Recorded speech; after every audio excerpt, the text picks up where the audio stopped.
अनोशो talk. भक्ति सूत्र number 8।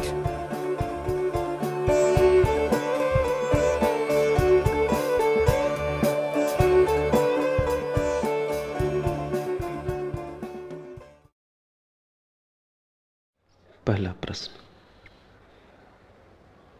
प्रेम भक्ति का जनक है या भक्ति प्रेम की? प्रेम कली है और भक्ति फूल, अथवा प्रेम आदि है और भक्ति अंत, या दोनों भिन्न हैं?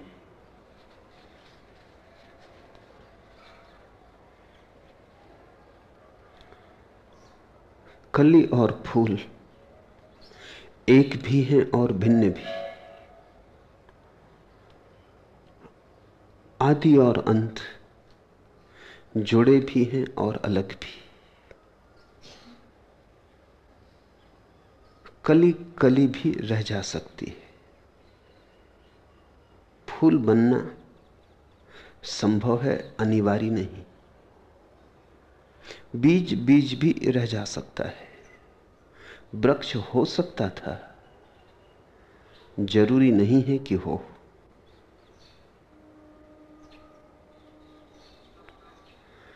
बीज अलग भी है, उसका अपना भी अस्तित्व है, और वृक्ष की संभावना भी है। लेकिन वृक्ष तभी हो सकेगा जब बीज हो, पहली बात। और वृक्ष तभी हो सकेगा जब बीज मिटे, दूसरी बात। पहले हो और फिर मिटे भी तो ही वृक्ष हो सकेगा। प्रेम न हो तो भक्ति की कोई संभावना नहीं, और अगर प्रेम ही रह जाए, आगे ना जाए, तो भी भक्ति की कोई संभावना नहीं।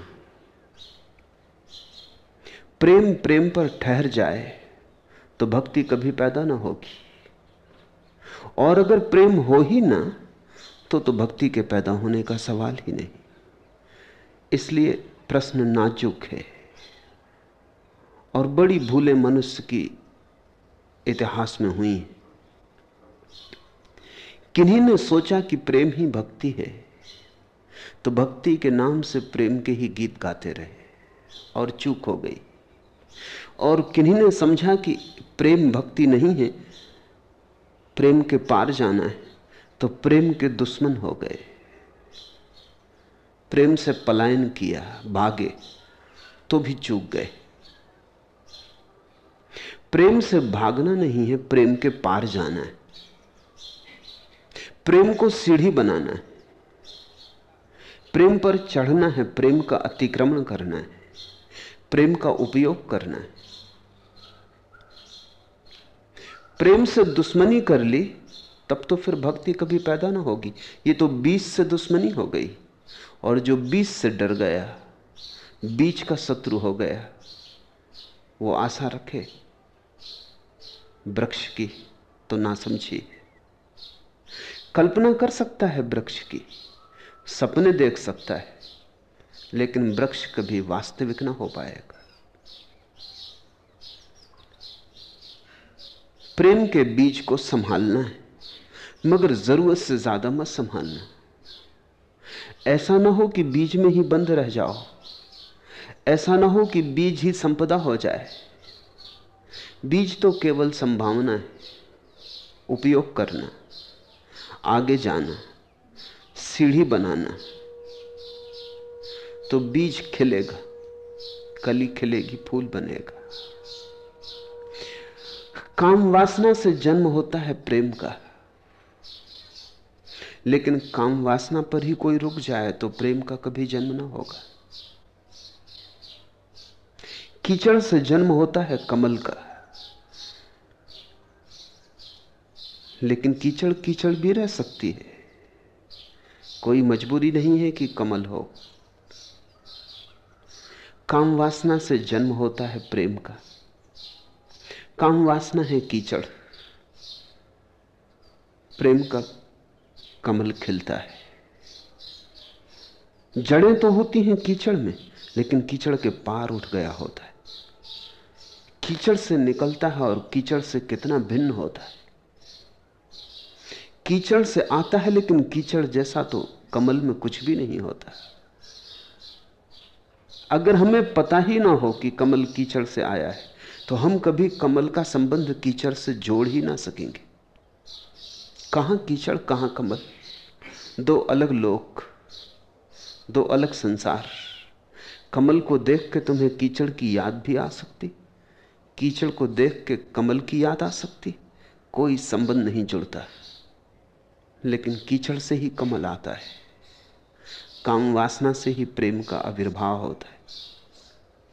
फिर कमल से सुगंध उठती है, वैसे ही प्रेम से भक्ति की गंध उठती। कमल तो दृश्य है, सुगंध अदृश्य है। प्रेम दृश्य है, भक्ति अदृश्य है। भक्ति तो गंध मात्र है। तुम भक्ति को मुट्ठी में बांध ना पाओगे।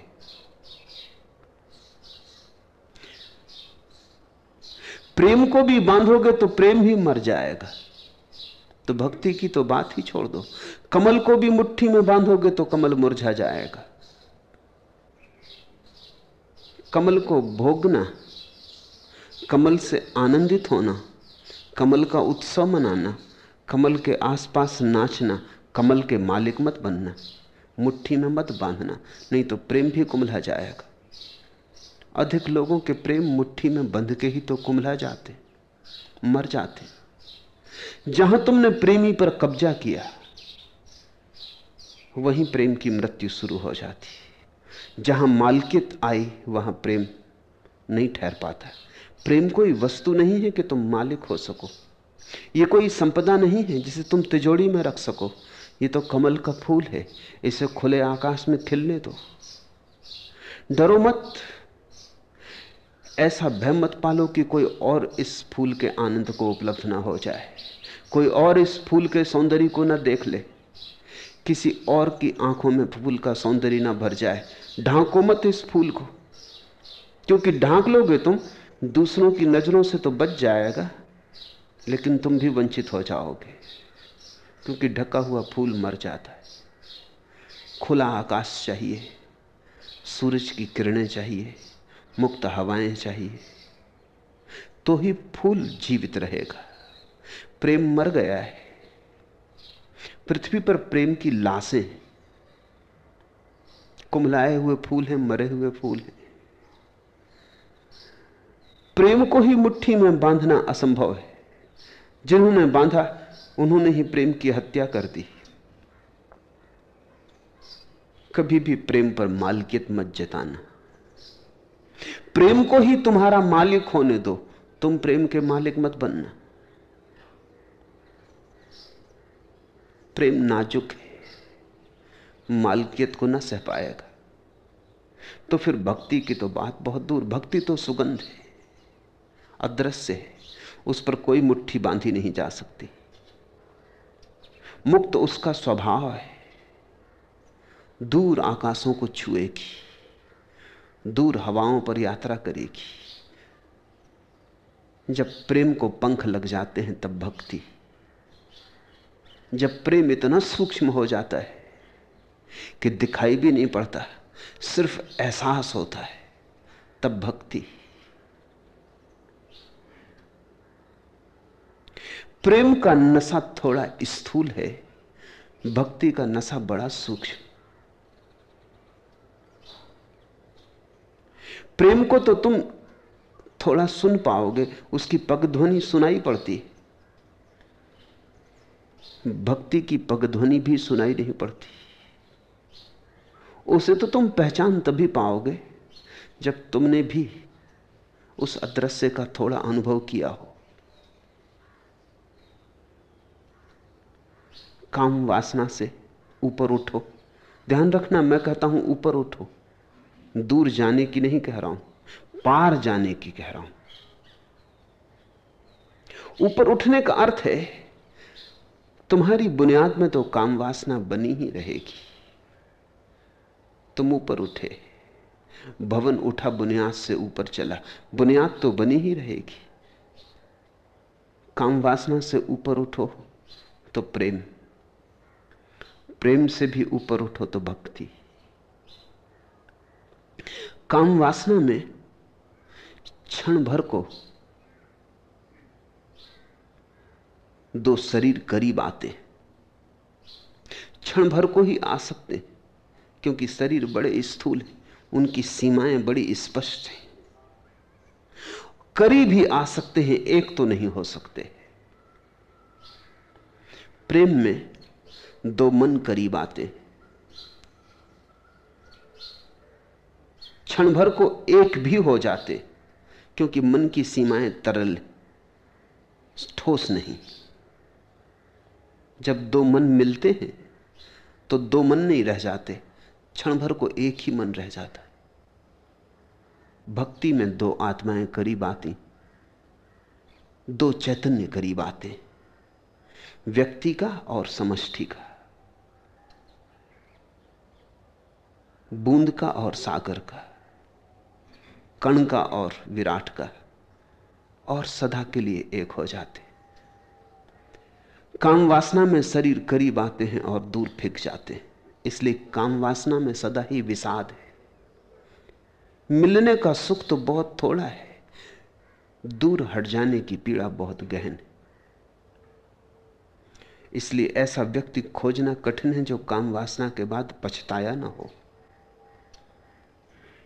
पछतावा काम वासना का नहीं है, काम वासना पास ले आती लेकिन तत्क्षण दूर फेंक जाती।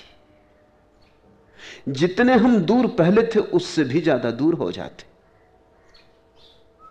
एक क्षण भर पास आना दूरी को और प्रगाढ़ कर देता है, दूरी अनंत हो जाती है। इसलिए हर काम वासना के पीछे पछतावा है, एक पश्चाताप है, जैसे कुछ खोया। चाहे तुम्हें साफ ना हो क्या खोया, चाहे तुम्हें स्पष्ट ना हो क्या खोया, लेकिन कुछ खोया, कुछ गंवाया, पाया नहीं। प्रेम में खोना और पाना बराबर है। काम वासना में खोना ज्यादा है, पाना ना कुछ है। प्रेम में एक संतुलन है, खोना पाना बराबर है, तराजू के दोनों पड़ले बराबर है।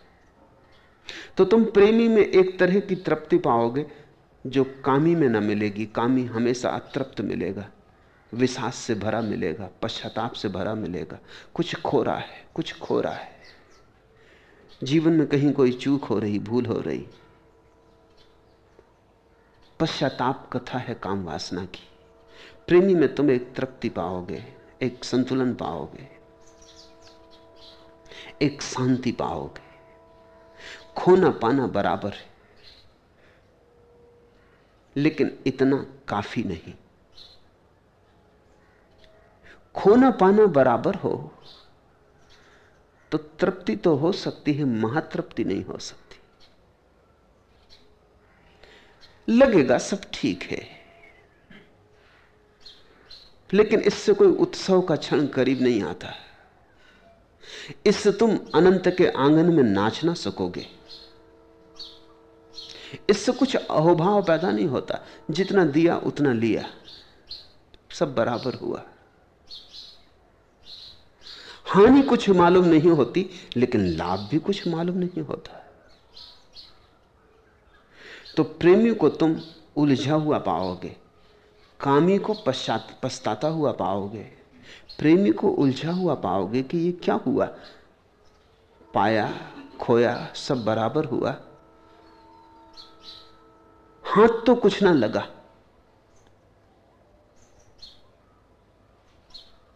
हिसाब तो पूरा हो गया, लेकिन जीवन यूं ही चला गया।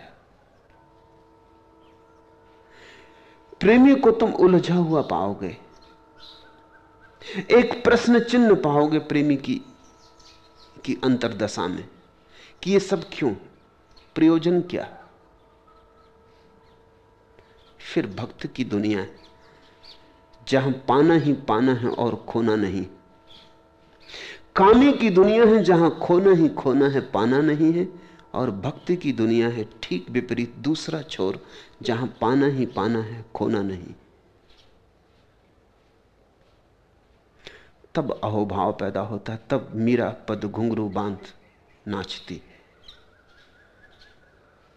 तब नृत्य आता है, तब कोई उलझन नहीं है, तब कोई प्रश्न नहीं है, तब सब प्रश्न हल हुए, तब जीवन पहली बार अर्थवत्ता से भरा, और तब पहली बार धन्यवाद में सिर झुकता है। पूछा है प्रेम भक्ति का जनक है या भक्ति प्रेम की जननी? प्रेम ही भक्ति का जनक है, भक्ति नहीं, क्योंकि भक्ति तो आखिरी शिखर है। भक्ति तो भगवान की जननी है, प्रेम की नहीं। जिसने भक्ति को पा लिया उसने भगवान को जन्म दिया। इसे भी थोड़ा समझ लेना, क्योंकि साधारणतः लोग सोचते हैं भगवान कहीं बैठा है। खोजने की बात है, पता लगा लिया, पूछताछ कर ली, थोड़ी खोजबीन की, मिल जाएगा।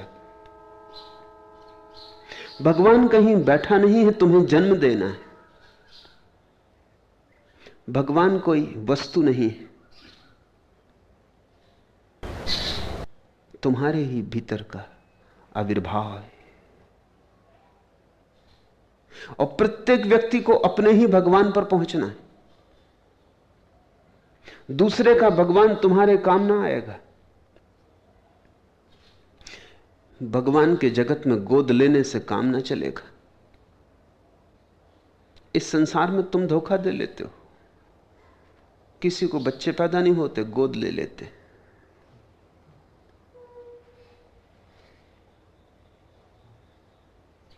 जो बहुत होशियार है, मुल्ला नसरुद्दीन को बच्चे पैदा नहीं हुए, तो उसने विज्ञापन निकाला अखबारों में कि मुझे किसी को गोद लेना है, लेकिन उम्र 70-80 साल के करीब होनी चाहिए। पूरा गांव चकित हुआ कि पहले बहुत गोद लेने वाले देखे। एक बूढ़ा आया, लकड़ी टेकता हुआ, मुश्किल से चलता हुआ। उसने कहा कि मेरी 80 साल की उम्र हो गई, मैं तैयार हूं, लेकिन मैं समझा नहीं। लोग बच्चों को गोद लेते हैं। नसरुद्दीन ने कहा कि बच्चों को लेने से क्या फायदा, हम तो ऐसे आदमी को लेंगे जिसके नाती पोते भी हों, ताकि 3-4 पीढ़ियों में हमारे परिवार में किसी को फिर गोद न लेना पड़े। तो जो बहुत होशियार है वो लंबा इंतजाम कर लेते। लेकिन गोद लिया हुआ बच्चा और तुमने जिससे जन्म दिया उसमें जमीन आसमान का भेद है।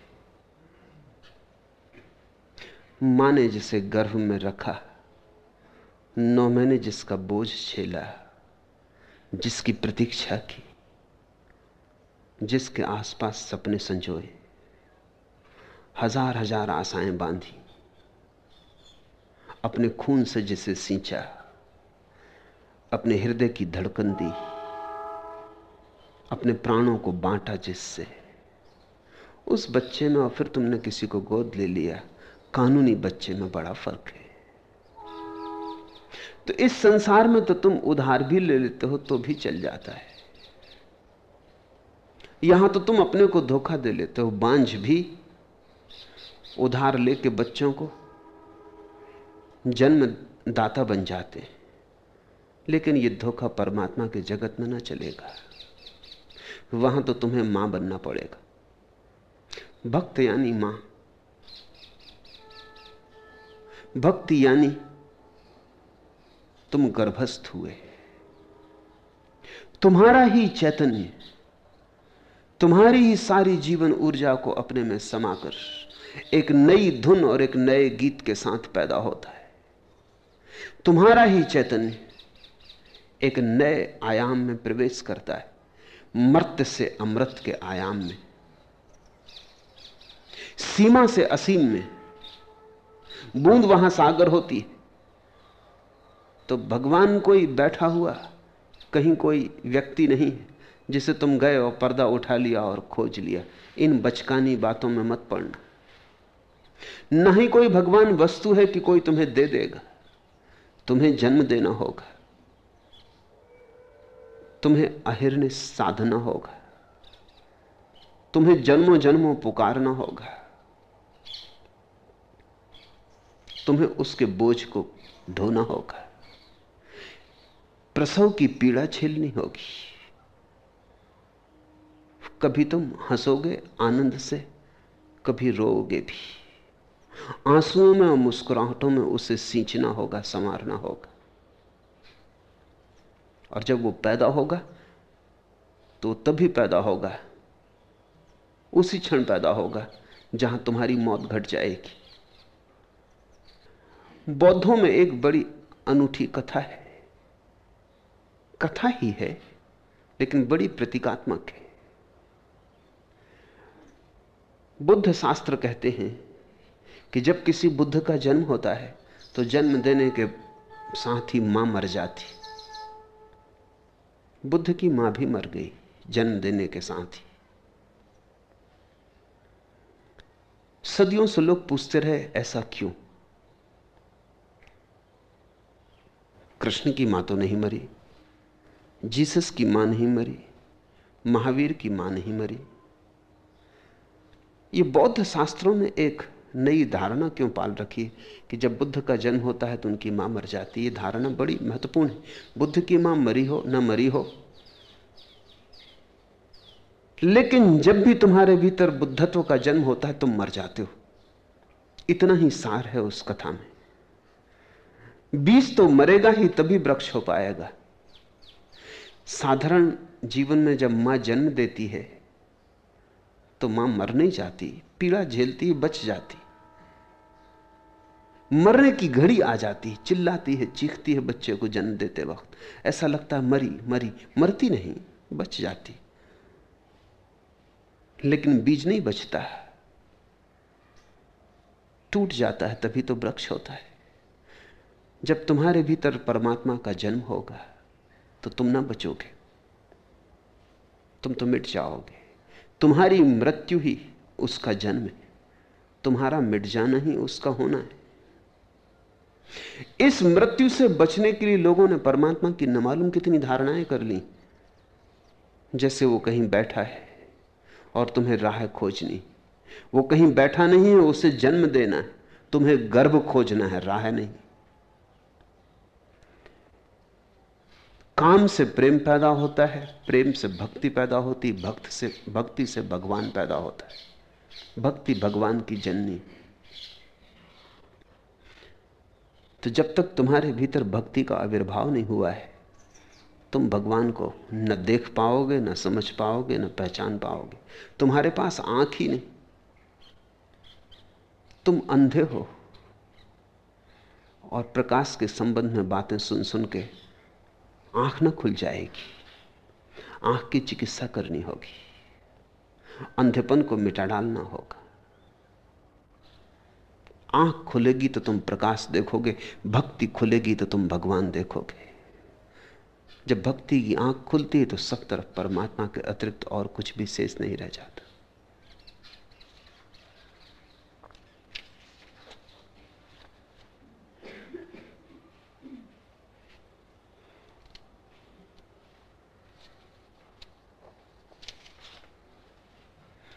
दूसरा प्रश्न,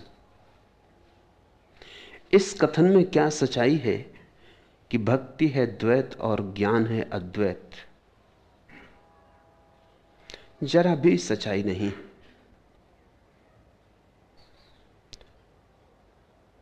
और यह कथन ज्ञानियों का है।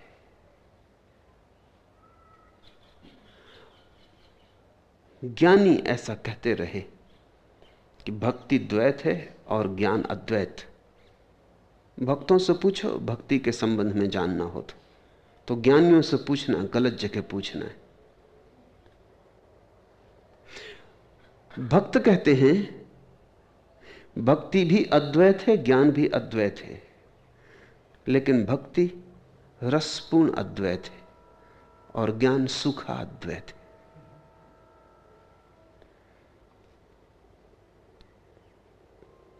भक्ति है जैसे हरा भरा उपवन और ज्ञान है जैसा रेगिस्तान।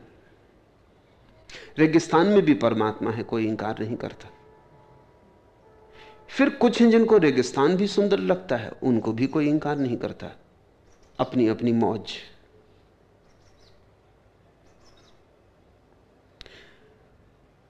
लेकिन हरियाली की बात ही कुछ और है।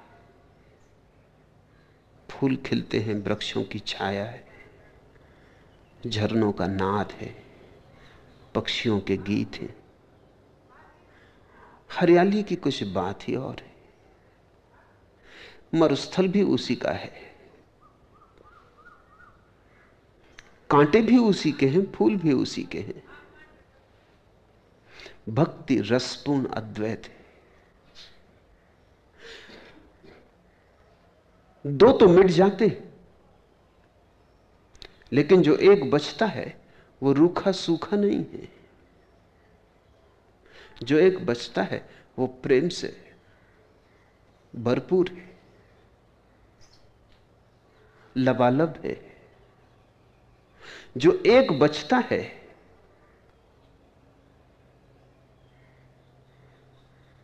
वो ज्ञानी की तरह, गणित की तरह रूखा सूखा नहीं, काव्य की तरह मधुरता से भरा है।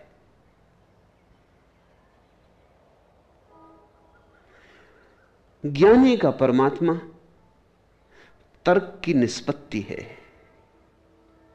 भक्त का परमात्मा प्रेम का आविर्भाव है। तर्क भी उसी का है, याद रखना। तर्क की कोई विरोध नहीं है, तर्क भी उसी का है।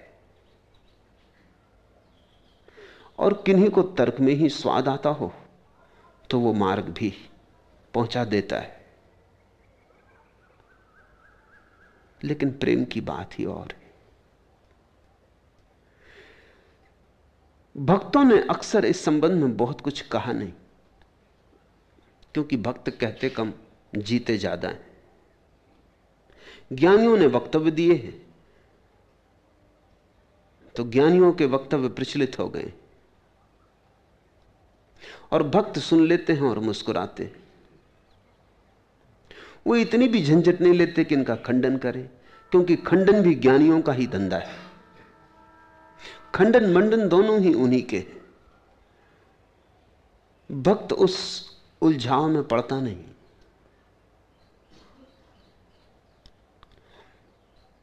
बजाय तर्क के जाल में पड़ने के भक्त नाच लेता है। जब ऊर्जा का आविर्भाव होता है तो गीत गा लेता है, गुनगुना लेता है। तुम उसकी आंखों में उसके परमात्मा को पाओगे, उसके शब्दों में नहीं। शब्द के संबंध में भक्त थोड़ा गूंगा है। उसकी मधुशाला उसकी आंखों में। ज्ञानी की आंख तुम बंद पाओगे।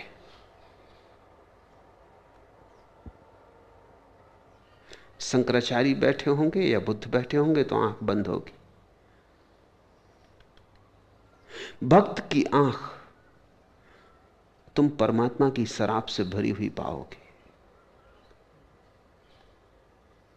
खुली हो या बंद। भक्त की आंख तुम्हें नशे में डुबा देगी। भक्त एक मस्ती में जीता है। उसने बेहोशी में ही होश जाना है।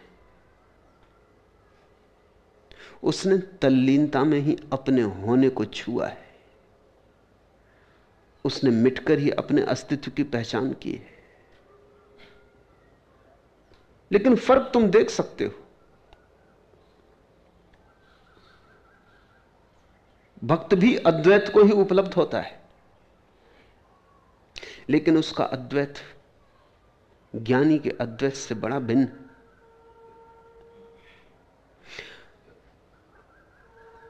अद्वैत को उपलब्ध होकर भी भक्त द्वैत की ही भाषा का उपयोग करता है। इसे थोड़ा समझ लेना जरूरी है। इसलिए ज्ञानी का वक्तव्य ठीक भी मालूम पड़ता है कि भक्ति है द्वैत और ज्ञान है अद्वैत। क्योंकि भक्त ये कहता है भाषा तो जहां भी होगी द्वैत की ही होगी। भाषा का अर्थ ही दो है, बोलने का अर्थ ही दूसरे को स्वीकार कर लेना है। बोले कि दूसरा आया, बोलने का मतलब ही संवाद है, दो की मौजूदगी है। अगर तुमने यह भी कहा कि अद्वैत है तो किससे कह रहे हो? तो कहने वाला और सुनने वाला तो दो हो गए। अगर तुमने यह भी सिद्ध करने की कोशिश की कि उसके सिवाय कुछ भी नहीं है, तो ये सिद्ध करने की कोशिश क्यों कर रहे हो? अगर उसके सिवाय कुछ भी नहीं है तो तुम बिल्कुल पागल हो। जब है ही नहीं तो कोशिश क्या, प्रयास क्या है? जो लोग सिद्ध करने की कोशिश करते हैं संसार माया है, वो कम से कम इतना तो संसार को मानते ही हैं कि है, और माया सिद्ध करना है। अगर संसार माया ही है तो बात खत्म हो गई, सिद्ध क्या करना है? सुबह उठ के तुम ये तो सिद्ध नहीं करते कि जो सपने देखे रात वो झूठ थे।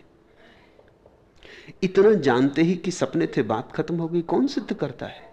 कौन झंझट में पड़ता है?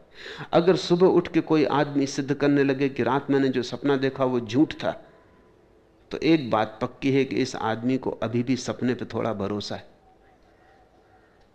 अन्यथा किससे सिद्ध कर रहा है? और लोग हंसेंगे, जग हंसाई होगी कि ये पागल देखो कहता है सपना झूठ है।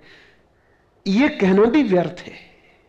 सपना इतना झूठ है कि उसे झूठ कहना भी उसे सच्चाई देना है। इसलिए तो कोई सुबह उठ के विवाद में नहीं पड़ता। कोई कहते ही नहीं किसी को कि सपना देखा वो झूठ था।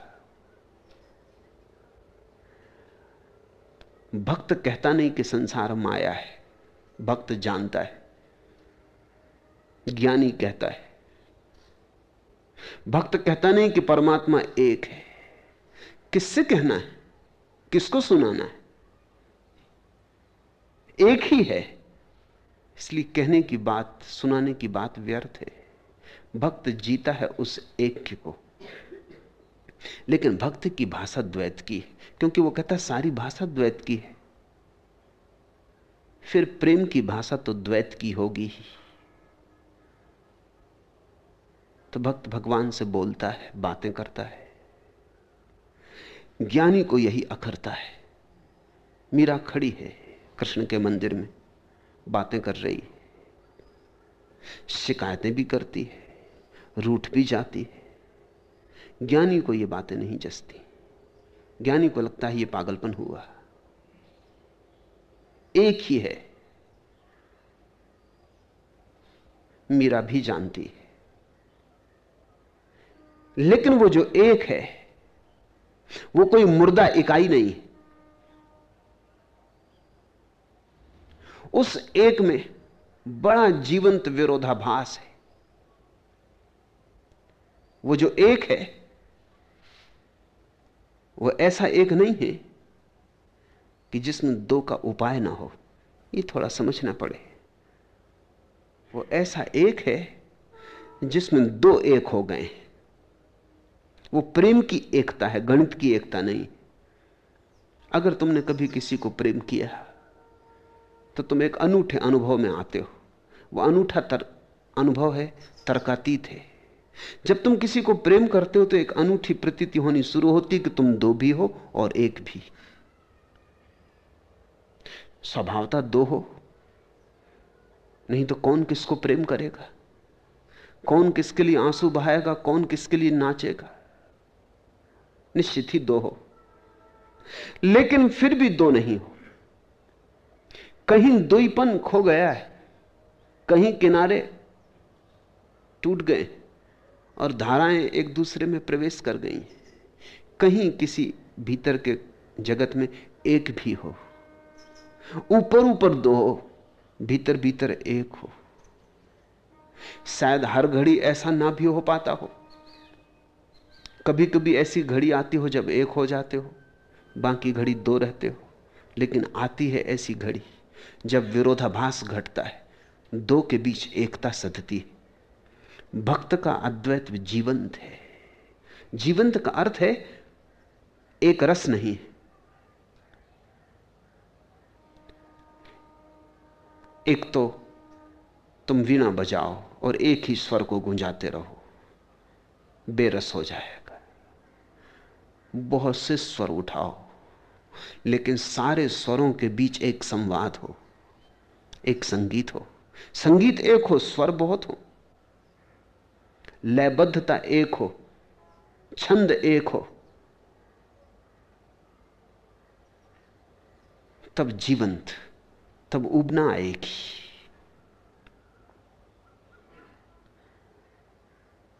भक्त परमात्मा को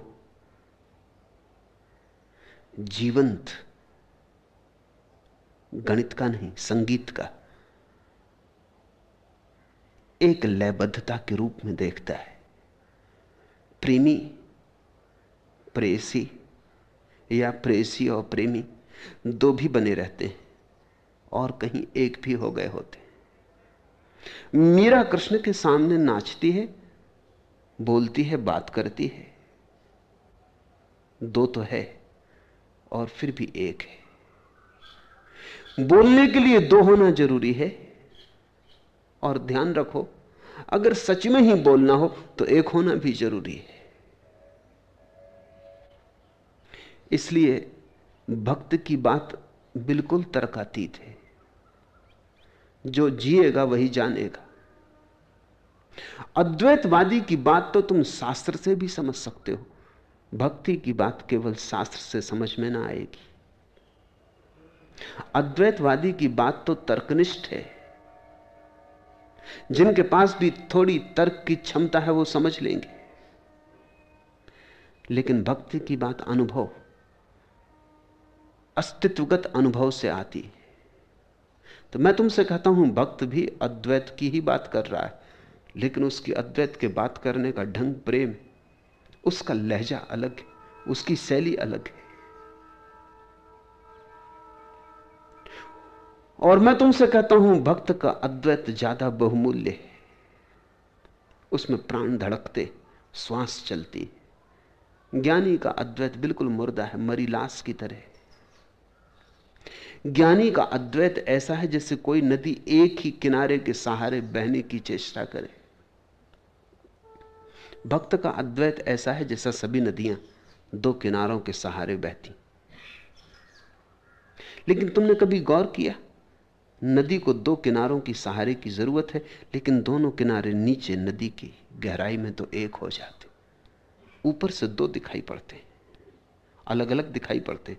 तुम्हें एक किनारे से दूसरे किनारे जाना हो तो नाव पर सवार होना पड़ता है, लेकिन नदी की गहराई में तो दोनों किनारे मिले, एक ही है। एक है और फिर भी दो है, दो है और फिर भी एक है।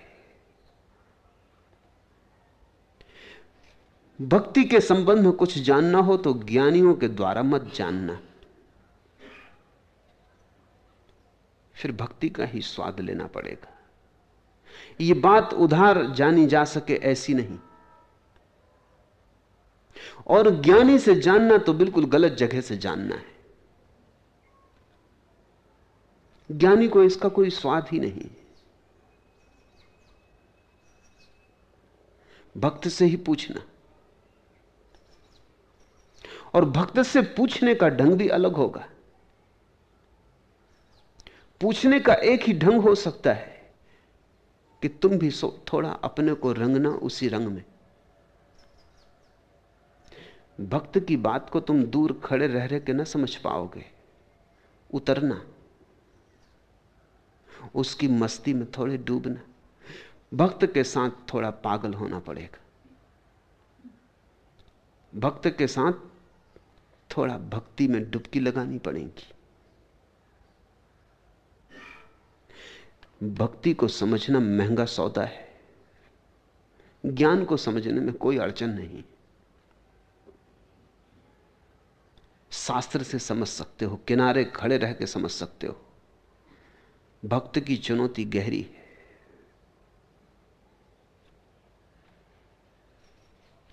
एक मित्र ने पूछा है कि सन्यास के लिए गैरिक वस्त्र क्यों जरूरी।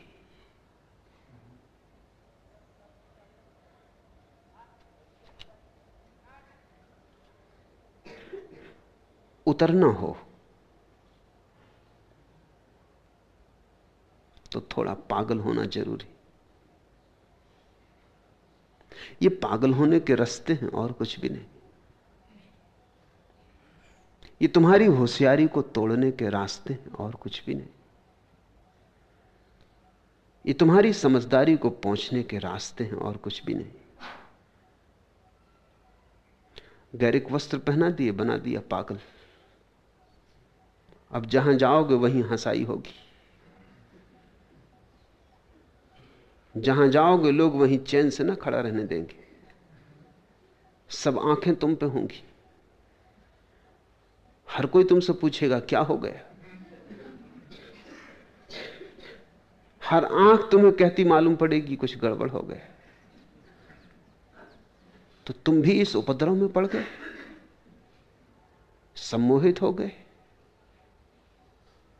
गैरिक वस्त्रों का अपने आप में कोई मूल्य नहीं। कोई गैरिक वस्त्रों से तुम मोक्ष को ना पा जाओगे।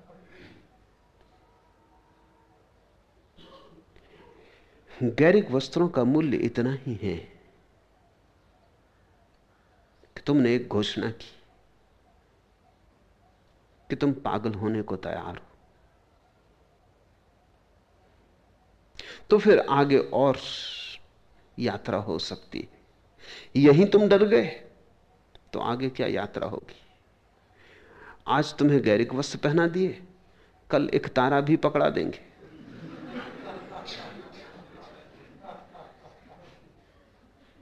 उंगली हाथ में आ गई तो पहुंचा भी पकड़ लेंगे। ये तो पहचान के लिए है कि आदमी हिम्मतवर है या नहीं। हिम्मतवर है तो धीरे धीरे और भी हिम्मत बढ़ा देंगे। आशा तो यही है कि कभी तुम सड़कों पर मीरा और चैतन्य की तरह नाच सकोगे। आदमी ने हिम्मत ही खो दी। भीड़ के पीछे कब तक चलोगे। एक गैरिक वस्त्र तुम्हें भीड़ से अलग करने का उपाय है, तुम्हें व्यक्तित्व देने की व्यवस्था है।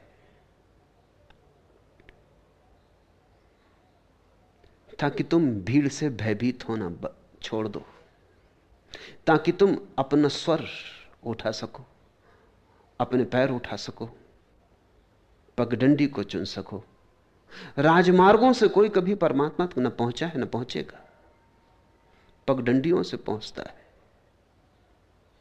और हम धीरे धीरे इतने आदी हो गए हैं भीड़ के पीछे चलने के कि जरा सा भी भीड़ से अलग होने में डर लगता है।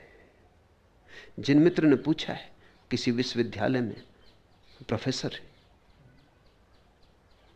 बुद्धिमान है, सुशिक्षित है, फिर विश्वविद्यालय में गैरिक वस्त्र पहन के जाएंगे तो अड़चन में समझता हूं। वैसे ही अध्यापक मुसीबत में है। गैरिक वस्त्र पूरी फजीहत हुई रखी।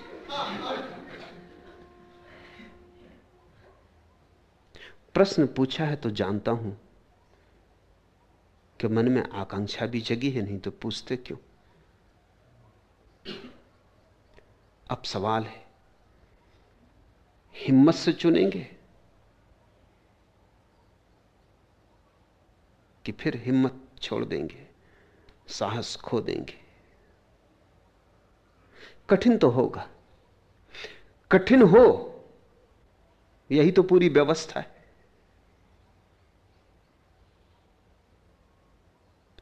पूछा है कि माला वस्त्रों के ऊपर ही पहननी क्यों जरूरी। इच्छा पहनने की साफ है, मगर कपड़ों के भीतर पहनने की इच्छा है। नहीं, भीतर पहनने से ना चलेगा, वो तो न पहनने के बराबर हो गया। वो बाहर पहनाने के लिए कारण है। कारण यही है कि तुम्हें किसी तरह भी भीड़ के भय से मुक्त करवाना है, किसी भी तरह, किसी भी भांति तुम्हारे जीवन से यह चिंता चली जाए कि दूसरे क्या कहते, तो ही आगे कदम उठ सकते। अगर परमात्मा का होना है तो समाज से थोड़ा दूर होना ही पड़ेगा, क्योंकि समाज तो बिल्कुल ही परमात्मा का नहीं। समाज के ढांचे से थोड़ा मुक्त होना पड़ेगा। न तो माला का कोई मूल्य है, न गैरिक वस्त्रों का कोई मूल्य है, अपने आप में कोई मूल्य नहीं। मूल्य किसी और कारण से है। अगर यह सारा मुल्क ही गैरिक वस्त्र पहनता हो तो मैं तुम्हें गैरिक वस्त्र न पहनाऊंगा, तो मैं कुछ और चुन लूंगा, काले वस्त्र, नीले वस्त्र। अगर ये सारा मुल्क ही माला पहनता हो तो मैं तुम्हें माला न पहनाऊंगा, कुछ और उपाय चुन लेंगे। बहुत उपाय लोगों ने चुने। बुद्ध ने सिर घोंट दिया भिक्षुओं का, उपाय अलग कर दिया। महावीर ने नग्न खड़ा कर दिया लोगों को, उपाय। थोड़ा सोचो, जिन लोगों ने हिम्मत की होगी महावीर के साथ जाने की और नग्न खड़े हुए होंगे, जरा उनके साहस की खबर करो, जरा विचारो। उस साहस में ही सत्य ने उनके द्वार पर आके दस्तक दे दी होगी।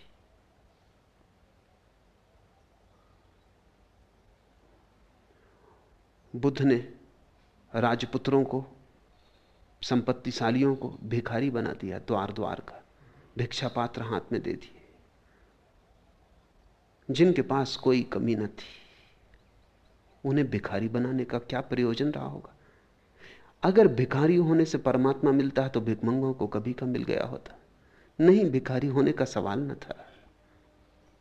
उन्हें उतार के लाना था वहां जहां वो निपट पागल सिद्ध हो जाएं। उन्हें तर्क की दुनिया के बाहर खींच लाना था, उन्हें हिसाब किताब की दुनिया के बाहर खींच लाना था। जो साहसी थे उन्होंने चुनौती स्वीकार कर ली, जो कायर थे उन्होंने अपने भीतर तर्क खोज ली। उन्होंने कहा क्या होगा सिर घुटाने से, क्या होगा नग्न होने से, क्या होगा गैरिक वस्त्र पहनने से। यह असली सवाल नहीं। असली सवाल यह है, तुम में हिम्मत है? पूछो ये बात कि क्या होगा हिम्मत से। हिम्मत से सब कुछ होता है। साहस के अतिरिक्त और कोई उपाय आदमी के पास नहीं। दुस्साहस चाहिए। लोग हंसेंगे, लोग मखौल उड़ाएंगे, और तुम निश्चिंत अपने मार्ग पर चलते जाना। तुम उनकी हंसी की फिक्र ना करना, तुम उनकी हंसी से डमाडोल ना होना, तुम उनकी हंसी से व्यथित मत होना, और तुम पाओगे उनकी हंसी भी सहारा हो गई, और उनकी हंसी ने भी तुम्हारे ध्यान को व्यवस्थित किया, और उनकी हंसी ने भी तुम्हारे भीतर से क्रोध को विसर्जित किया, और उनकी हंसी ने तुम्हारे जीवन में करुणा लाई। समाज के दायरे से मुक्त करने की व्यवस्था है। जिसको मुक्त होना हो और जिसे थोड़ी हिम्मत हो अपने भीतर, भरोसा हो थोड़ा अपने पर,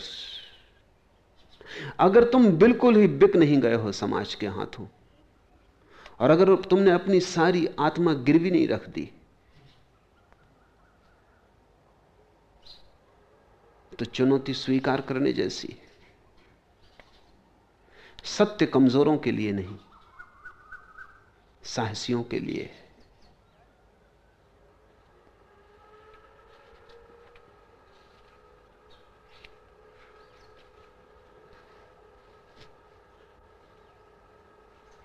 तीसरा प्रश्न, सुरक्षा के लिए मुझे जो नाटक करना पड़ता है उसे करूं या छोड़ दूं?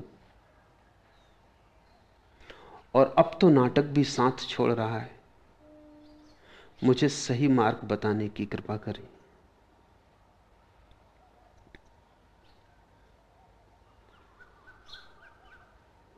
सारा जीवन ही एक नाटक है, संबंधों का,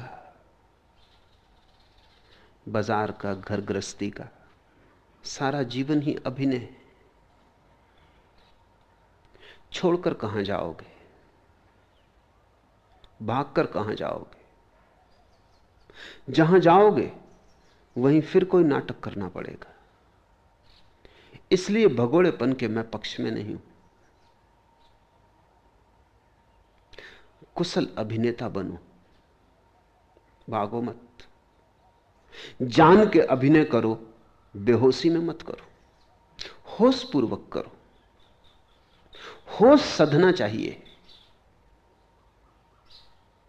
हजार काम करने पड़ेंगे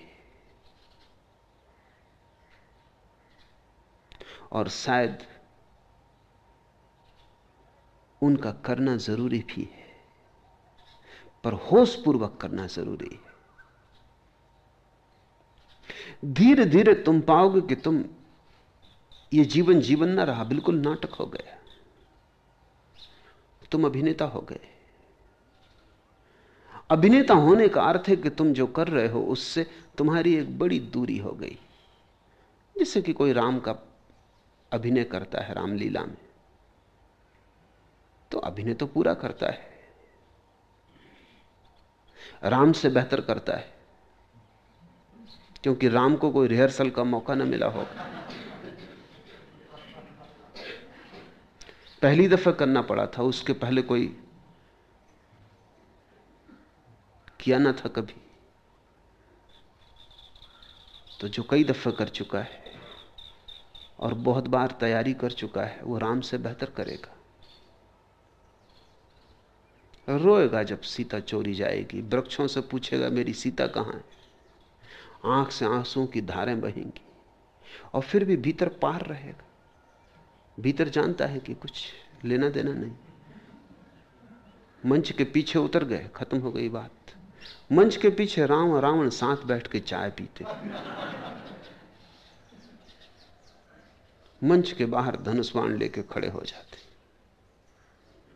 मंच पर दुश्मनी है, मंच के पार कैसी दुश्मनी? मैं तुमसे कहता हूं कि असली राम की भी यही अवस्था थी। इसलिए तो हम उनके जीवन को रामलीला कहते हैं। लीला वो नाटक ही था। कृष्ण लीला वो नाटक ही था। असली राम के लिए भी नाटक ही था।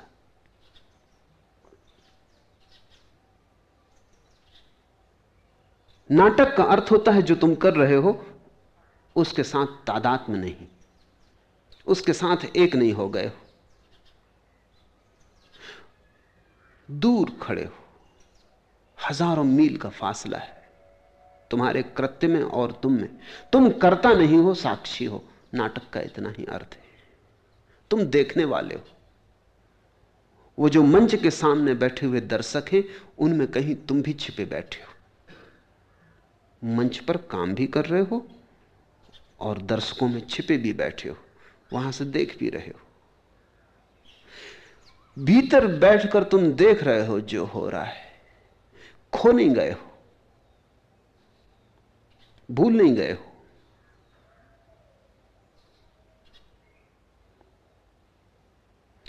यह भ्रांति तुम्हें नहीं हो गई कि मैं करता हूं। तुम जानते हो एक नाटक है, उसे तुम पूरा कर रहे हो। तो मैं तुमसे न कहूंगा कि भागो, भागकर कहां जाओगे। मैं तुमसे यह कहूंगा कि भागना भी नाटक है। जहां तुम जाओगे वहां भी नाटक है। तुम सन्यासी भी हो जाओ तो भी मैं तुमसे कहूंगा सन्यास भी नाटक है, अभिनय है। वस्त्र ऊपर ही ओढ़ना, आत्मा पर न पड़ जाए। ये रंग ऊपर ही ऊपर रहे, भीतर न हो जाए। भीतर तो तुम पार ही रहना। सफेद कपड़े पहनो कि गेरुआ पहनो कि काले पहनो, वस्त्र बाहर ही रहें, भीतर ना आ जाएं। तुम्हारी आत्मा निर्वस्त्र रहे, नग्न रहे, तुम्हारी चैतन्य पर कोई आवरण ना हो। वहां तो तुम मुक्त ही रहो, सब वस्त्रों से, सब आकारों से। तुम्हारा कोई नाम धाम है, उसे तुम छोड़ के भाग आओगे, मैं तुम्हें एक नया नाम दे दूंगा, उस नाम से भी दूरी रहे, उस नाम से भी तादात्म्य मत कर लेना। पुराना नाम भी तुम्हारा नहीं था, यह भी तुम्हारा नहीं, तुम अनाम हो।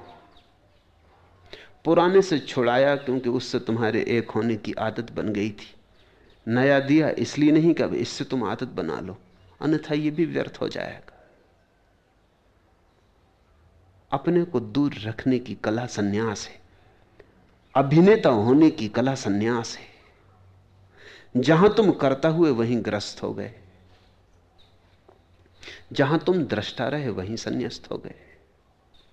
तो कहीं से भागना नहीं, कहीं जाना नहीं, जहां हो वहीं जागना है। आता है जज्बे दिल को वह अंदाजे मैं कसी, रिंदों में रिंद भी रहे, दामन भी तर न हो। पीने वालों में पीने वाले भी बन गए और दामन भी तर न हो।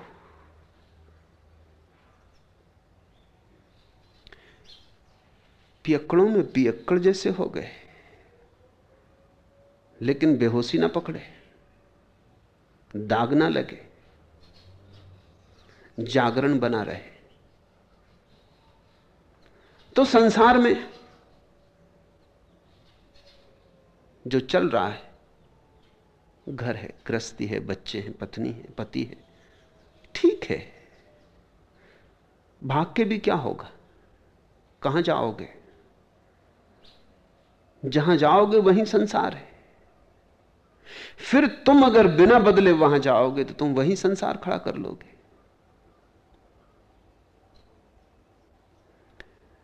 संसार से भागने का एक ही रास्ता है, वो जागना है। तो जहां हो वहीं जाग जाओ और इस तरह करने लगो जैसे ये सब नाटक है।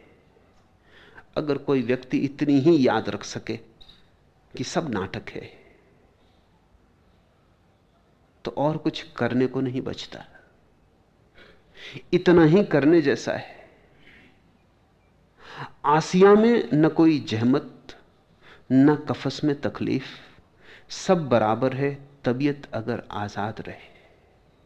फिर कोई फर्क नहीं पड़ता घर में कि बाहर, घर में की कैद में, तबीयत अगर आजाद रहे। और तबीयत की आजादी क्या है? साक्षी भाव तबीयत की आजादी है। साक्षी पर कोई बंधन नहीं।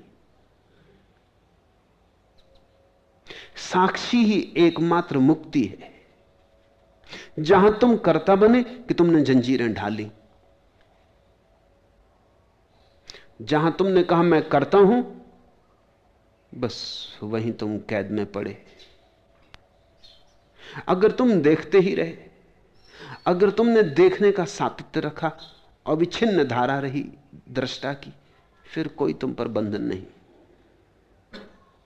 चैतन्य को न कोई बांधने का उपाय, न कोई जंजीरें, न कोई दीवाल है। सब बराबर है तबीयत अगर आजाद रहे।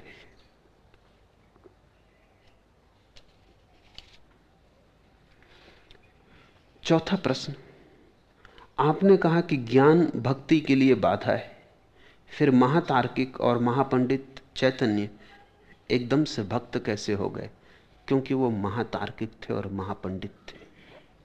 छोटे मोटे पंडित होते तो ना हो पाते। इतने बड़े तार्किक थे कि उनको अपने तर्क की व्यर्थता भी दिखाई पड़ गई।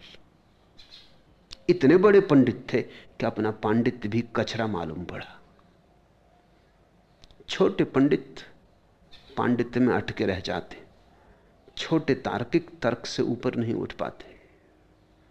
अगर तुम सच में ही विचार करने में कुशल हो तो आज नहीं कल तुम्हें विचार की व्यर्थता दिखाई पड़ जाएगी।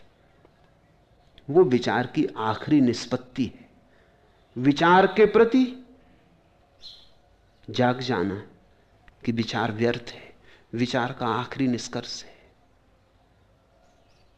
जैसे कांटे से हम कांटा निकाल लेते हैं, ऐसा महातर्क से तर्क निकल जाता है, महाविचार से विचार निकल जाता है। चैतन्य महापंडित थे, छोटे मोटे पंडित होते तो डूब जाते, छोटे मोटे पंडित नहीं थे, नहीं तो अकड़ जाते, भूल ही जाते अपने पांडित्य में। सच में ही पंडित थे। पंडित शब्द बड़ा अर्थपूर्ण है, खो गया उसका अर्थ, गलत हो गया उसका अर्थ, लेकिन शब्द बड़ा महत्वपूर्ण है। आता है प्रज्ञा से,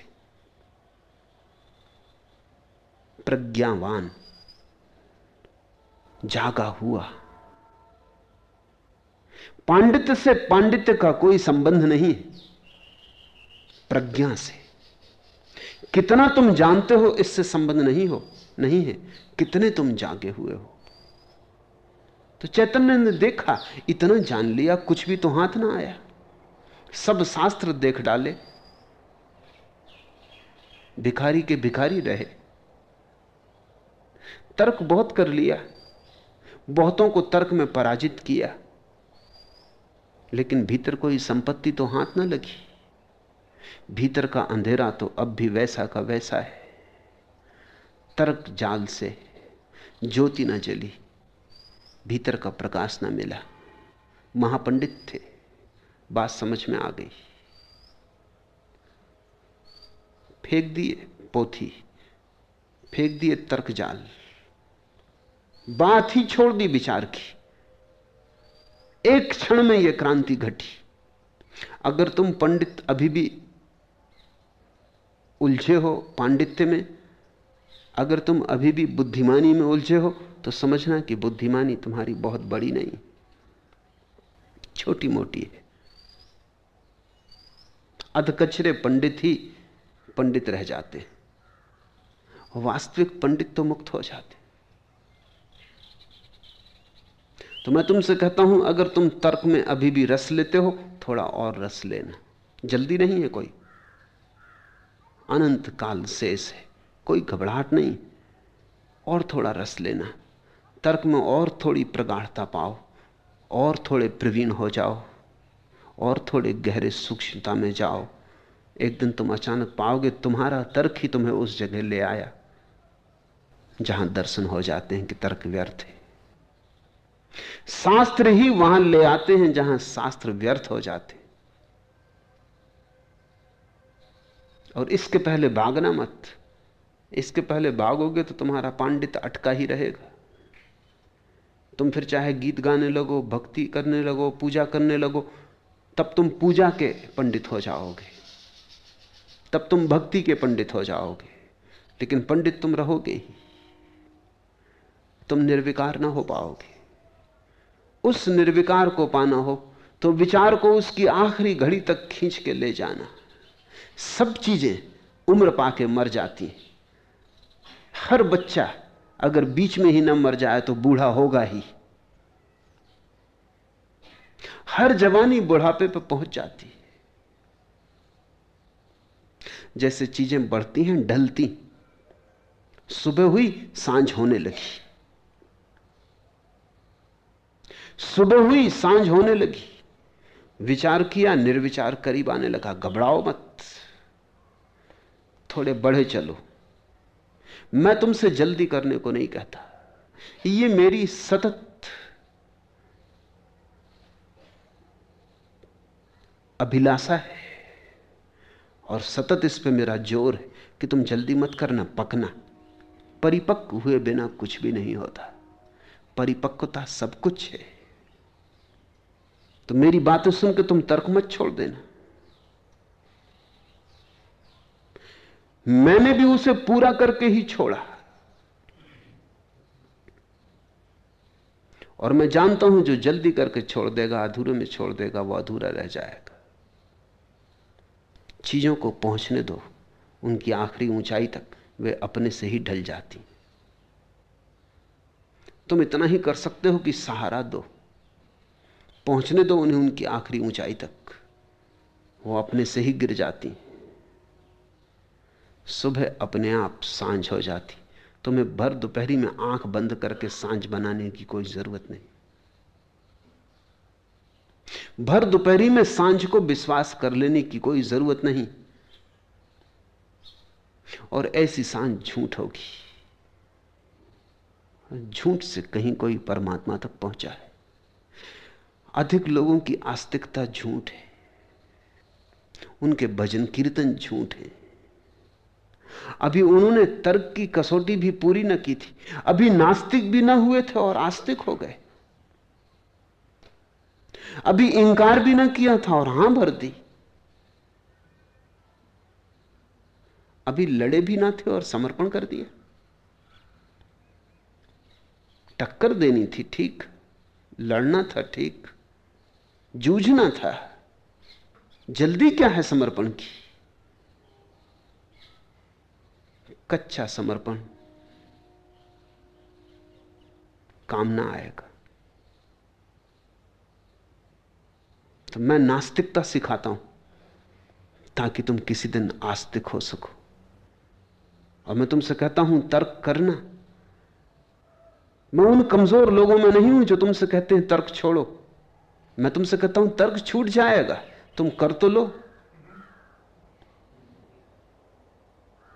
मैंने करके देखा और छूट गया। और मैं उनको भी जानता हूं जिन्होंने बिना किए छोड़ा और अब तक नहीं छूटा, कभी ना छूटेगा। जीवन अनुभव से आता है। तुम नास्तिक हो जाओ, कोई घबराओ मत। इतना डर क्या है? परमात्मा है। नास्तिक होने में इतनी कोई घबराने की जरूरत नहीं। तुम्हारे नास्तिक होने से वो नाराज न हो जाएगा। जीसस ने कहा है, एक बाप ने अपने बेटे को कहा कि तू जा बगीचे में काम कर, फसल पक गई है। और उस बेटे ने कहा अभी जाता हूं। ये गया, लेकिन गया नहीं। दूसरे बेटे से कहा कि तू जा, उसने कहा कि नहीं मैं न जाऊंगा, और 1000 काम है। लेकिन बाद में पछताया और गया। तो जीसस ने अपने शिष्यों से पूछा, इन दोनों बेटों में कौन बाप का प्यारा होगा? जिसने हां कही और नहीं गया, या जिसने नहीं की और गया? जिसने नहीं की और गया वही प्यारा होगा। तुम जरा गौर करना। अगर तुमने नहीं ही नहीं की तो तुम्हारी हां नपुंसक होगी, उसमें जान ही ना होगी। तुमने औपचार से कह दिया, पिता कहते हैं इसलिए कह दिया कि अच्छा जाते हैं, टालने को कह दिया। घर के लोग मानते हैं कि ईश्वर है, तुमने मान लिया। परिवार समाज मानता है, तुमने मान लिया। ये तुम्हारी मान्यता ना हुई, ये सामाजिक शिष्टाचार हुआ। शिष्टाचार से तुम मस्जिद गए, मंदिर गए, गुरुद्वारा गए, झुके। ये तुम मंदिर मस्जिद में ना झुके, ये तुम समाज के सामने झुके। ये तुम भय से झुके कि लोग क्या कहेंगे। लेकिन तुमने इंकार किया। तुमने कहा कि जब तक मैं ना समझ लूं कैसे मानूं। तो तुमने कम से कम प्रामाणिकता तो घोषित की। तुमने कम से कम ये तो कहा कि मैं बेईमानी यहां ना करूंगा। बाजार में कर लेता हूं, ठीक चलती है, मंदिर में तो बेईमानी ना करूंगा। यहां तो प्रामाणिक रहूंगा, यहां तो जब हां आएगी तभी कहूंगा। और जब तक भीतर से ना उठती हो, मेरे हृदय से ना आती हो, तब तक रुकूंगा, तब तक ये गर्दन ना झुकेगी। और मैं तुमसे कहता हूं परमात्मा तुमसे नाराज ना होगा। तुम्हारी नहीं हां की तरफ पहला कदम है। तुम चल पड़े। तुमने कम से कम प्रामाणिक होने का पहला कदम तो उठाया। और जिसने ठीक से नहीं कही वो एक ना एक दिन हां कहेगा, क्योंकि कौन नहीं में जी सकता है? कब तक जी सकता है? नकार में जीने का कोई उपाय नहीं। नहीं से किसी का भी पेट नहीं भरता और नहीं से न खून बनता है। और ना आत्मा में प्राण आते हैं, ना श्वासें चलती हैं। हाँ चाहिए, परम आस्था चाहिए, तभी जीवन का फूल खिलता है। नहीं तुम कहो आज नहीं कल, तुम खुद ही अपनी नहीं से घबरा जाओगे। आज नहीं कल तुम्हारी नहीं तुम्हें ही काटने लगेगी, सालने लगेगी। तभी ठीक क्षण आया उसे गिराने का। चैतन्य महापंडित थे, महातार्किक थे, इसीलिए एक दिन भक्त हो सके। भक्ति कोई सस्ती बात नहीं, वो तर्क के आगे का कदम, वो तर्क के आगे की मंजिल है। काव्य कोई छोटी बात नहीं, वो गणित से पार की समझ है। वो आखिरी मंजिल है, फिर उसके आगे कोई मंजिल ही नहीं, और सब मंजिलें उसके पहले ही पूरी हो जाती। तो अगर तुम्हारा मन अभी भी तर्क जाल में उलझा हो, पांडित्य में उलझा हो, शास्त्र में उलझा हो, तो यही समझना कि पंडित तुम अधकचरे हो। ज्ञान बचकाना है, थोड़ा और बढ़ाओ इसे। प्रौढ़ होते ही ज्ञान वैसे ही गिर जाता है जैसे पका हुआ फल वृक्ष से।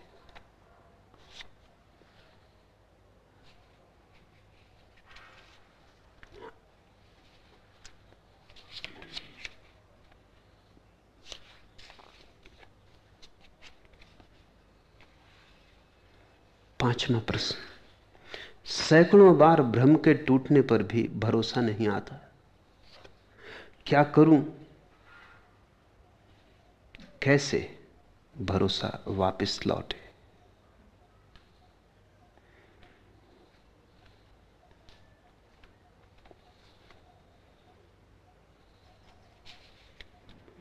सैकड़ों बार भ्रम टूटा है, ये प्रतीति भ्रामक मालूम होती, सच में ना टूटा होगा। तुमने बिना टूटे मान लिया होगा कि टूटा, भ्रम ना टूटा होगा, तुमने जल्दी कर ली होगी। कुछ और टूटा होगा और तुमने सोचा भ्रम टूटा। समझो, एक स्त्री के प्रेम में तुम पड़े और दुख पाया, तुम सोचते हो भ्रम टूटा, गलती बात है। इस स्त्री से संबंध टूटा, भ्रम नहीं टूटा, क्योंकि भ्रम का इस स्त्री से कोई संबंध नहीं। अब तुम्हारा मन किसी दूसरी स्त्री की तलाश कर रहा है, भ्रम जारी है। दूसरी स्त्री से संबंध बन गया, फिर दुख पाया। तुम सोचते हो भ्रम टूटा, गलती हुई, भ्रम नहीं टूटा। मन अब तीसरी स्त्री की तलाश कर रहा है। मन कहे जाता है कि जब तक ठीक स्त्री न मिलेगी तब तक खोजे चले जाओ, इस बड़ी पृथ्वी पर जरूर कहीं ना कहीं कोई ठीक स्त्री होगी जो तुम्हें सुख देगी। भ्रम वह है, एक स्त्री, दो स्त्री, तीन नहीं, लाखों स्त्रियों से तुम लाखों जन्मों में संबंध बना चुके और टूट चुके, लाखों पुरुषों से संबंध बन चुके, टूट चुके। भ्रम नहीं टूटा है,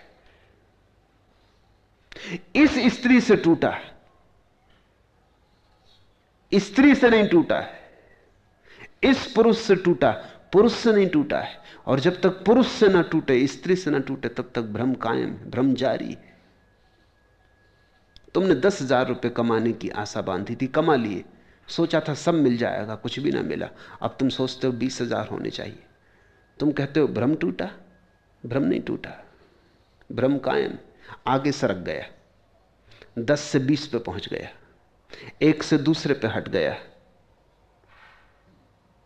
एक आकांक्षा से दूसरी आकांक्षा पे सरक गया, लेकिन भ्रम जिंदा है।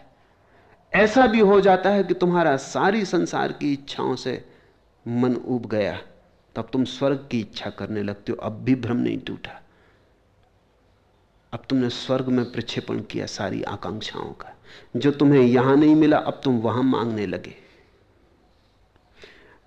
भ्रम टूट जाए तो सैकड़ों बार नहीं टूटता, एक ही बार टूट जाए तो बस समाप्त हो जाता है। जो सैकड़ों बार भी टूट के और नहीं टूटता, समझना कि भूल हो रही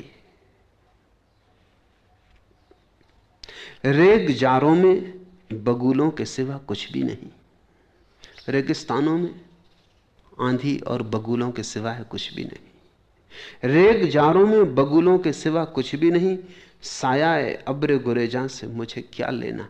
और ज्यादा से ज्यादा जो छाया मिल सकती है रेगिस्तान में, वो आकाश में भागती हुई बदलियों की छाया है। अगर ये समझ में आ गया कि आकाश में भागती बदलियों की छाया में कितनी देर टिकोगे, तो फिर तुम जागोगे। यहां सभी छायाएं आकाश में भागती बदलियों की छायाएं, और जहां तुमने मरुद्यान समझे हैं वहां भी रेगिस्तान है। और जहां तुमने वसंत समझे हैं वहां भी पतझड़ छिपे हैं। जहां तुमने जीवन समझा है वो केवल मौत का एक ढंग है। ए दिल तुझे रोना है तो जी खोल कर रो ले, दुनिया से बढ़कर न कोई वीराना मिलेगा। पर भ्रम अभी टूटे नहीं। भ्रम के भी टूटने का भ्रम होता है, वही हुआ है। तो क्या करो? अब दोबारा इस भ्रम में मत आना कि भ्रम टूट गया। इतना तो करो, शेष अपने से होगा। जब तक भ्रम न टूटे तब तक ये भ्रम मत पालना कि भ्रम टूट गया है। मेरे पास लोग आते हैं, वो कहते हैं क्रोध करके देख लिया, कोई सार ना पाया, फिर भी क्रोध जाता नहीं। तो मैं उनसे कहता हूं जरूर कुछ सार पाया होगा। झूठ कहते हो, नहीं तो चला जाता। ये जो तुम कहते हो कि कुछ सार ना पाया, ये बुद्धिमानी बता रहे हो। लेकिन अगर कुछ सार ना पाया हो तो रेत से कौन तेल निकालता रहता है? कोई भी नहीं निकालता। दीवार से कौन निकलने की कोशिश करता है? कोई भी नहीं करता। एक आध बार करे भी तो सिर टकरा जाता है, रास्ते पर आ जाती अक्ल, दरवाजे से निकलने लगता है। लोग कहते हैं काम वासना से कुछ भी न पाया, लेकिन फिर भी मन छूटता नहीं, जरूर पाया होगा। इस भ्रम को छोड़ो। उधार बुद्धिमानी काम ना आएगी। जीवन के अनुभव से जो मिले वही सच है। इस उधार बुद्धिमानी के कारण असली बुद्धिमानी पैदा नहीं हो पाती। तुमसे मैं कहता हूं क्रोध ठीक से करो, पूरी तरह करो, होशपूर्वक करो, देखते हुए करो कि क्या मिल रहा है, मिल रहा है कुछ या नहीं। अगर कुछ भी ना पाओगे तो क्रोध समाप्त हो जाएगा, तुम्हें समाप्त करना ना पड़ेगा। काम वासना में उतरो पूरे होशपूर्वक।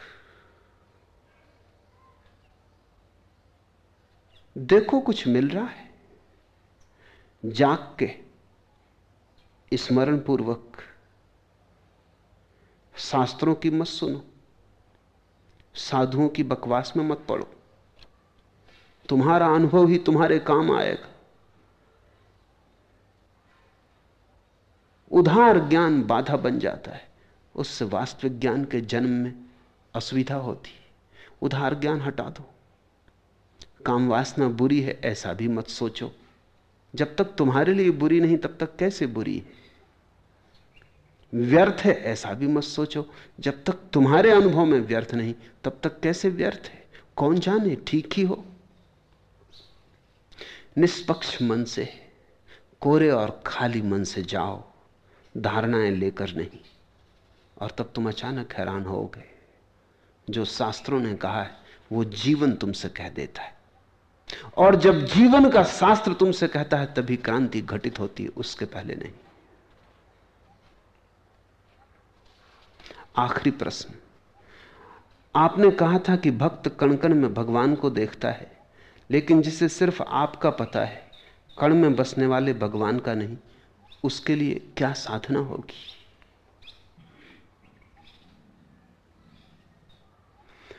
तलाशो जुस्तजू की सरहदें अब खत्म होती हैं, खुदा मुझको नजर आने लगा इंसान कामिल में। अगर तुम्हें एक आदमी की पूर्णता में भी परमात्मा नजर आने लगे तो खोज समाप्त हो गई। अगर तुम्हें मुझ में भी नजर आने लगे तो बात समाप्त हो गई। फिर मैं खिड़की बन जाऊंगा, तुम फिर मेरे पार देखने में समर्थ हो जाओगे। नहीं, मैं तुमसे कहता हूं तुम्हें मुझ में भी नजर ना आया होगा, तुमने मान लिया होगा, तुमने स्वीकार कर लिया होगा, नजर ना आया होगा। तुम्हारे भीतर अब भी कहीं संदेह खड़ा होगा। वही संदेह तुम्हारी आंख पे पर्दा बना रहेगा। अगर तुम्हें एक में नजर आ गया तो बात खत्म हो गई, फिर सब में नजर आने लगेगा। ये तो ऐसे ही जिसने सागर का एक चुल्लू पानी चख लिया, उसे पता चल गया कि सारा सागर खारा है। तुमने अगर मुझ में परमात्मा चख लिया तो तुमने सारे परमात्मा के सागर को चख लिया। फिर असंभव है, ये तो कसौटी है। अगर तुम्हें एक में नजर आया तो सब में नजर आने लगेगा। अगर सब में नजर ना आ रहा हो तो जिस एक में तुम्हें नजर आया है वो भी तुमने मान लिया होगा, भीतर संदेह को दबा दिया होगा। लेकिन भीतर तुम्हारी बुद्धि कही जा रही होगी परमात्मा, भगवान, भरोसा नहीं आता।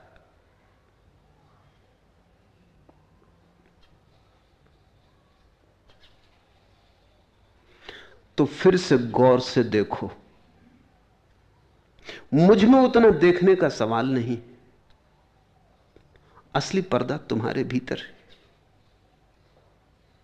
तुम्हारी आंख पर संदेह का पर्दा है तो वृक्षों में नहीं दिखाई पड़ता, चांद तारों में नहीं दिखाई पड़ता, सब तरफ वही मौजूद है, पत्ती पत्ती में। उसके बिना जीवन हो नहीं सकता। जीवन उसका ही नाम है या जीवन का परमात्मा नाम है। तुम परमात्मा शब्द छोड़ दो भी तो हर्जा नहीं, जीवन शब्द याद रखो। जहां जीवन दिखाई पड़े वहीं झुको। जीवन को जरा देखो, एक बीज से फूटती हुई कोंपलों को देखो, बहते हुए झरने को देखो, रात के सन्नाटे में चांद तारों को देखो, किसी बच्चे की आंख में झांको। सब तरफ वही है। पर्दा तुम्हारे भीतर है, पर्दा तुम हो।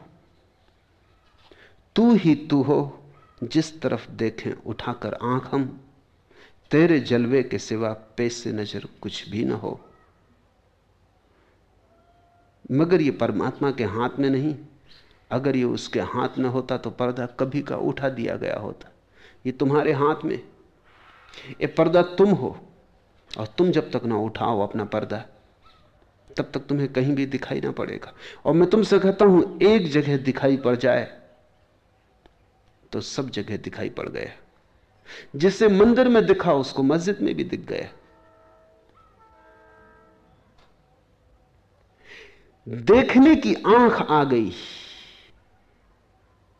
बात समाप्त हो गई। जिसको एक दिए में रोशनी दिख गई, क्या उसे सूरज की रोशनी ना दिखेगी? लेकिन अंधा आदमी वो कहता है दिए में तो दिखती लेकिन सूरज की नहीं दिखती। तो हम क्या कहेंगे? हम कहेंगे तूने दिए की मान ली, तूने अपने को समझा बुझा लिया। तू फिर से देख, इस धोखे में मत पड़। तो मैं तुमसे कहता हूं, फिर से मेरी आंखों में देखो, फिर से मेरे शून्य में झांको।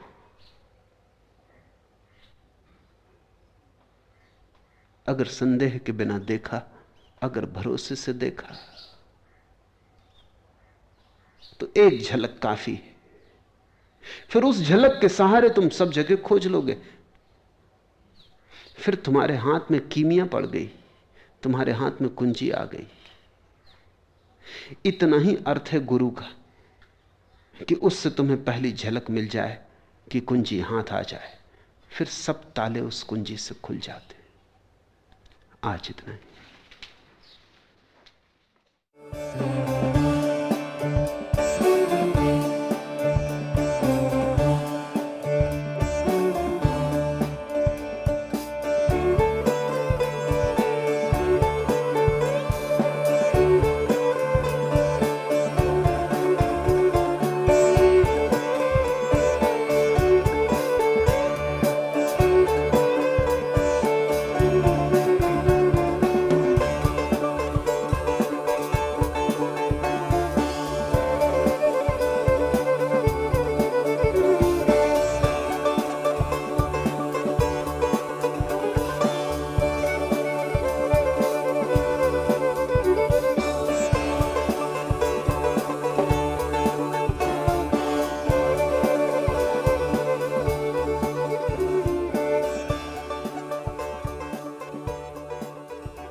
The responses to sutras and voice recording on this audio format are the copyright of Osho International Foundation.